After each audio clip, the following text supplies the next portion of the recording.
नमस्कार। कल हमने बात करी थी मार्केट बिहेवियर और इन्वेस्टर बिहेवियर। थोड़ा सा उसको और बढ़ाते हैं दोस्तों। बढ़ाते हैं क्या मतलब, थोड़ा सा और समझने की कोशिश करते हैं कि लोग पैसा क्यों नहीं बना पाते। आपने देखा कि मार्केट बिहेवियर अगर 10% काम करता है तो हमारा बिहेवियर 90% काम करता है। थोड़ा सा मार्केट नीचे क्या गिरा, हम ज़्यादा गिर जाते हैं। अगर थोड़ा सा मार्केट चढ़ा तो हम बुलिश हो जाते हैं, हम उसमें और पैसे लगाने को तैयार होते हैं। जबकि मार्केट गिरा था उस वक्त हमें लगा देना था, लेकिन हम क्या करेंगे उल्टा। जब मार्केट बढ़ेगी तब तो हम लगाने को तैयार, उस टाइम पे हमारे पास पैसा भी आ जाता है। जब मार्केट गिर गई तो उस टाइम पे हमारे पास पैसे भी ख़त्म हो जाते हैं। तो यहीं पे आपने वॉरेन बफेट का एक कहा कोट सुना होगा कि जब सब लोग ग्रीडी हो जाए, यानी लोभ में आ जाए, सब खरीदने लगे, उस वक्त आप डर जाओ। और जब सब कोई डर में आ जाए उस वक्त आप खरीदो। अभी का माहौल भी ऐसा ही है। अभी जियो पॉलिटिकल इश्यू चल रहा है और आप देखिए लोग डर रहे हैं, पैनिक में मार्केट नीचे की तरफ जा रहा है। नीचे की तरफ जा रहा है तो लोग इसको ही बेच रहे हैं। अभी लगाने का किसी को पास न है नहीं। लगाएंगे अगर आज सब कुछ ठीक हो जाए तो याद रखिए कि आपको जो रेट मिलेगा ना, वो रेट आपको करेक्शन वाला ही मिलेगा। अभी का रेट नहीं मिल पाएगा। अभी का रेट तो अभी ही मिलेगा कि मार्केट उठापटक है, वॉलेटाइल है। तो इसीलिए जब जब मार्केट नीचे गिरे, थंब रूल अपनाइए कि जो भी आपने फंड ले रखा है उस फंड में टॉप अप करिए। म्यूचुअल फंड की बात हो रही है, स्टॉक्स की डायरेक्ट इक्विटी की बात नहीं हो रही यहाँ पे। म्यूचुअल फंड की बात हो रही है कि जो जो आपने फंड ले रखा है उसको आप टॉप अप करते रहिए। आंख बंद करके टॉप अप करिए। म्यूचुअल फंड में आप आंख बंद करके भी टॉप अप कर सकते हैं। डेट की बात नहीं हो रही, इक्विटी की बात हो रही है। स्टॉक्स वाली बात है तो स्टॉक्स में आप आंख बंद करके नहीं कर सकते, क्योंकि वहाँ पे आपको खुद मैनेज करना है, कब एंट्री लेना है, कब एग्जिट करना है। म्यूचुअल फंड के अंदर हमेशा प्रोफेशनल मैनेज करता है, वो आपके पैसे को मैनेज करता है। इसीलिए आप आंख बंद करके एंट्री करिए, एग्जिट करने का काम उनका है कि वो किस फंड से कब निकलेंगे। तो इसीलिए आप आराम से टेंशन फ्री होके पैसे को इन्वेस्टेड रहिए अपने साथ। इसमें 4 बिहेवियर काम करता है हमारा।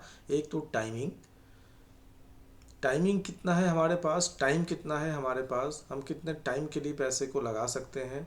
दूसरा है हमारे पास कि किस जगह पे हम पैसे को इन्वेस्ट कर रहे हैं, सिलेक्शन क्या कर रहे हैं हम। ऐसा तो नहीं कि हम बैंक एफडी में लगा रहे हैं सारे पैसे को। तीसरा जो है, हम डायरेक्ट इक्विटी में तो नहीं जा रहे हैं अपने लगाने के लिए पैसे को।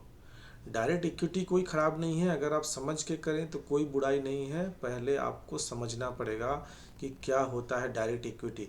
क्योंकि डायरेक्ट इक्विटी का आप सर्वे उठाइए सेबी का, उसमें कहते हैं कि 90% लोग तो पैसे डुबा के निकलते हैं, सिर्फ 10% ही लोग पैसे कमाते हैं। यानी 10% लोग 90% लोगों का पैसा कमाते हैं।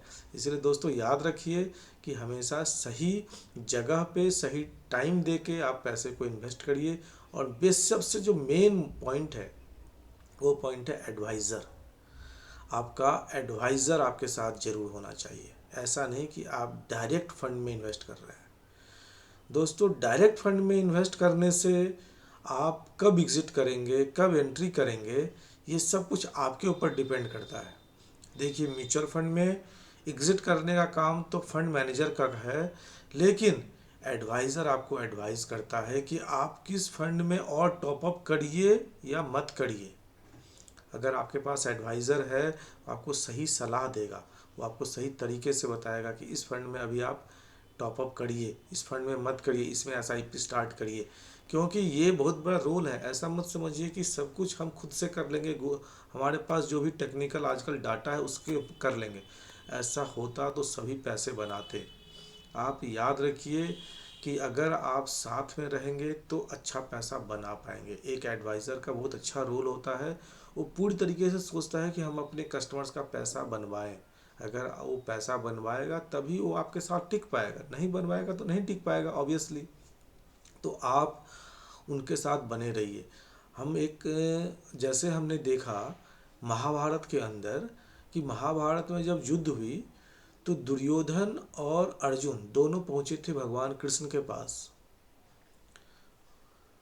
दुर्योधन ने कृष्ण भगवान की चतुरंगिनी सेना को लिया अर्जुन ने भगवान कृष्ण को लिया, लेकिन भगवान कृष्ण अकेला होके चतुरंगिनी सेना के साथ दुर्योधन हार गया और अर्जुन जीत गया। उसका मेन रीज़न उसका सलाहकार यानी एडवाइज़र ही था, जो सारथी के रूप में श्री कृष्ण थे।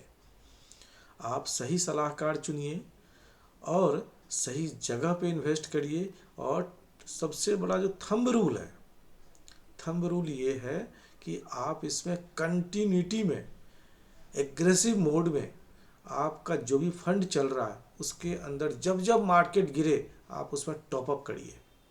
देखिए आपका पैसा कितना जल्दी ग्रो करता है। जैसे जैसे आप टॉप अप करेंगे ना तो आपका पैसा एकदम से ग्रो करेगा।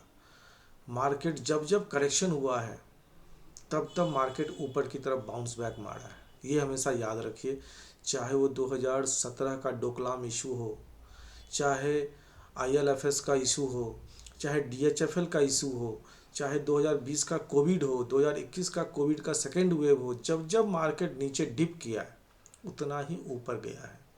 जैसे ही हम कोई नदी में कूदते हैं, जितनी जोर से कूदेंगे उतनी जोर से ही ऊपर आएंगे। सबसे मेन जो बेसिक पॉइंट है, आप जितनी जोर से छलांग लगाते हैं उतनी जोर से ऊपर की तरफ आपको धकेलती है।